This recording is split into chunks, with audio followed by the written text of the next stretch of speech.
আগে হাতুড়ি লীগ ছিল, এখন রামদা দল নামে কারো কারো আত্মপ্রকাশ করছে, ছাত্র সমাজ তাও মোকাবেলা করবে। কামিল মিল্লাত কামিল মাদ্রাসার মতো একটা পবিত্র অঙ্গনে আমাদের মাদ্রাসার কোরআন ইলম বুকে ধারণ করা দাড়িওয়ালা একটা সভ্য ভদ্র একটা ছেলেকে গতকালকে আমরা দেখলাম ফেসবুকে, আমরা আহত হয়েছি। বিগত 15 বছরে যারা মাদ্রাসায় হামলা করার সাহস পায় নাই, আজকে নতুন এমন ফেসিবাদের জন্ম কেউ কেউ দিচ্ছেন।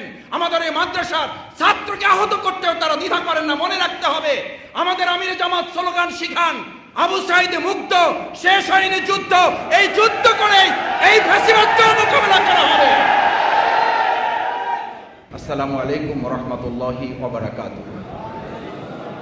জাতি হিসেবে আমাদের পরিচয় হচ্ছে আমরা মুসলিম, ভাষাভাষী হিসাবে আমাদের পরিচয় হচ্ছে আমরা বাঙালি, নাগরিক হিসাবে আমাদের পরিচয় হচ্ছে আমরা আমাদের এই প্রিয় মাতৃভূমি বাংলাদেশের বাংলাদেশি হিসাবে পরিচয় দেওয়া হচ্ছে আমাদের সম্মান, মর্যাদার এবং গৌরবের।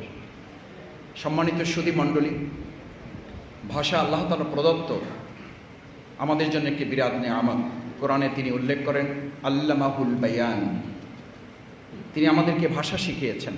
আপনাদের প্রত্যেকেরই মনে থাকার কথা, ইসলামিক স্কলারগণ বলেন অকাদ কুনতা মা মাহিনা, আমি যখন একেবারে অপবিত্র অপরিচ্ছন্ন এক ফোঁটা পানিতে ছিলাম, তখন আমাকে কে ভাষা শিখিয়েছে।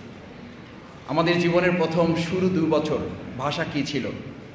উই আর ক্রাইং, আমরা তখন কাঁদতাম।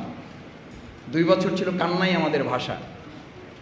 কান্নার মাধ্যমে আমরা বুঝাতাম আমার ক্ষুধা লেগেছে, কান্নার মাধ্যমে বুঝাতাম আমার কষ্ট হচ্ছে, কান্নার মাধ্যমে আমরা বুঝাতাম আমার এখন পিঠের নিচে হাত পড়ে গেছে, হাতটা একটু সরিয়ে দিতে হবে।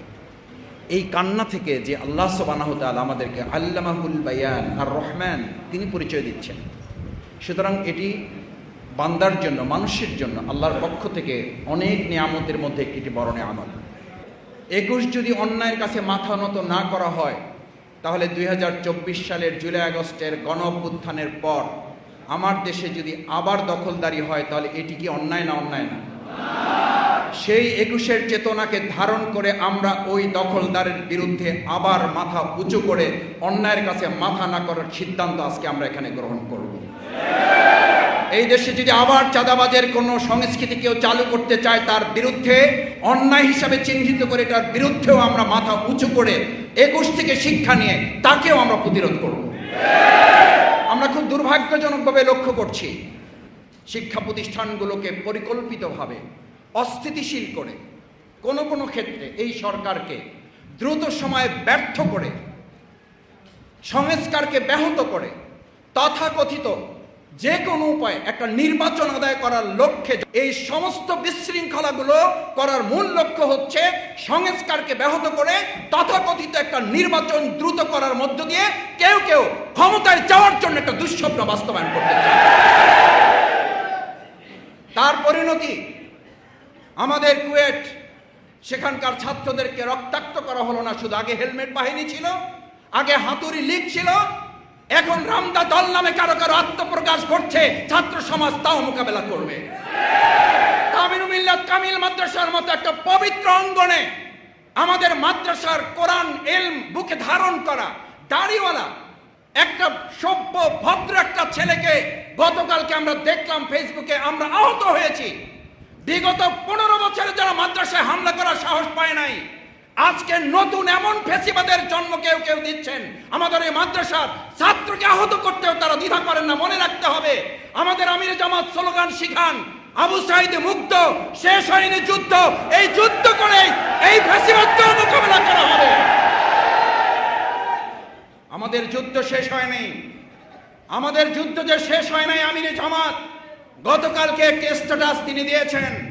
আমরা বর্তমান অন্তর্বর্তীকালীন সরকারকে খুব স্পষ্ট করে বলতে চাই, বাংলাদেশ জামাত ইসলামী ঢাকা মহানগরী দক্ষিণ, আমাদের মধ্যে আদালত প্রাঙ্গণ, আমাদের মধ্যে আইনাঙ্গন, আমাদের মধ্যে সচিবালয়, আমরা এখানকার একজন ক্ষুদ্র নাগরিক এবং এই আন্দোলনের একজন সহকর্মী হিসাবে আমাদের শ্রদ্ধাভাজন আমিরে জামাত যদি আগামী 25 তারিখে আদালত প্রাঙ্গণে তিনি উপস্থিত হন, আমরা বর্তমান সরকারকে খুব স্পষ্ট করে বলছি, আমিরে জামাত ওখানে যাওয়ার আগে গোটা বাংলাদেশ থেকে কয়েক কোটি মানুষ এসে আমিরে জামাতের সামনে দাঁড়িয়ে আমরা নিজের আগে আত্মসমর্পণ করে জেলে যাব, আমাদের আমিরে জামাতকে একটা স্পর্শ আমরা কাউকে করতে দেব না।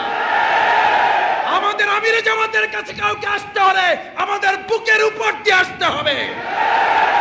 তাই পরিস্থিতি অস্বাভাবিক করার আগে এটিএম আজহারুল ইসলামকে মুক্তির ব্যবস্থা করুন, না হলে যে কোনো পরিস্থিতির জন্য আমরা যে অন্তর্বর্তীকালীন সরকারকে সফল করার জন্য তাদের ব্যর্থতারও যেমন সমালোচনা করি, তাদের ভালো দিকগুলো নিয়ে আমরা আলোচনা করি, কিন্তু দুর্ভাগ্য এই অন্তর্বর্তীকালীন সরকারে আপনারা আসার পর আপনারা মামলা থেকে মুক্তি নিলেন, অথচ আমাদের মামলা থেকে আমরা মুক্তি পাচ্ছি না কেন? আমাদের এটিএম আজহারুল ইসলাম বিপ্লবের সেনানায়ক, বিপ্লবের পর বিপ্লবীরা জেলখানায় থেকে পৃথিবীর ইতিহাসে কোথাও নাই। এটা বিপ্লবের সাথে বিশ্বাসঘাতকতা, এটা ওই বিপ্লবীদের প্রতি বিশ্বাসঘাতকতা।